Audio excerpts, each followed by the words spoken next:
After last year's record-breaking drought, Texas cotton farmers are ready to see a bumper crop, but it's grape growers who are making noise on the South Plains this year. More than 60% of the state's wine grapes come from the region surrounding Lubbock.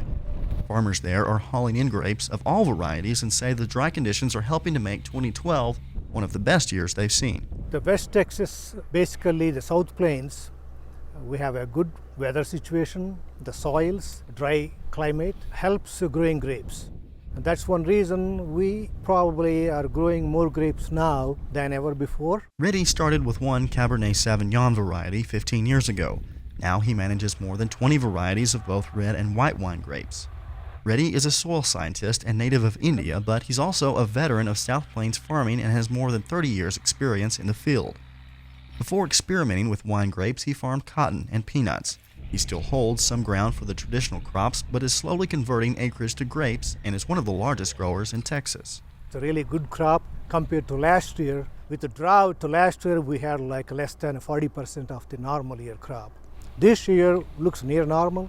Compared to last year, probably double the production, some places maybe a little more than that. The epic drought that decimated the region's cotton crop last year also took its toll on the grape harvest. More than 30 consecutive days of triple-digit heat and high winds reduced Reddy's yield to less than 2 tons per acre. In 2008 and 2009, heavy winds and hailstorms knocked out many vineyards in the area, followed by the best year on record in 2010. After a mild winter, early spring, and no late frosts, Texas grape growers are excited about the potential for this year's harvest and what that means to the industry in Texas. Reddy is averaging between 4 and 5 tons of grapes per acre this year. Grape industry is growing in Texas. We cannot compare with California. They have 500,000 acres. Only we have like 4,000 acres. It's a large disparity on that part. But it took them like 200 years to get to that far. Area wineries are also excited over this year's harvest.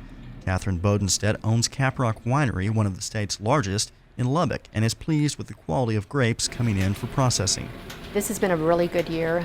The yields have been extremely high. 2010 was a good year, but it was a lot of rain, and a lot of the bulk and the tonnage of the wine came from water and not so much the fruit. And this year it's the fruit, and the quality is really good. The relatively dry weather that's making 2012 a marginal year for cotton farmers is actually working for grape growers. Grapes don't need a lot of water, unlike the cotton and corn and wheat. They're very drought resistant.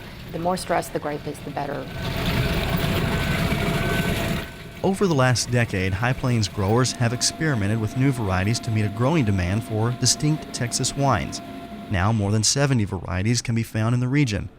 Bodenstedt said that requires a partnership of sorts between the growers and the wineries. The winemaker and that grower need to work with each other so they can decide, basically what the winemaker wants for his wines. The growers up here are trying a lot of different grapes to see what works in this area. And so, on the other hand, they're trying something new, and we're also trying to see, okay, what can we produce? What kind of wines can we produce from those different varieties?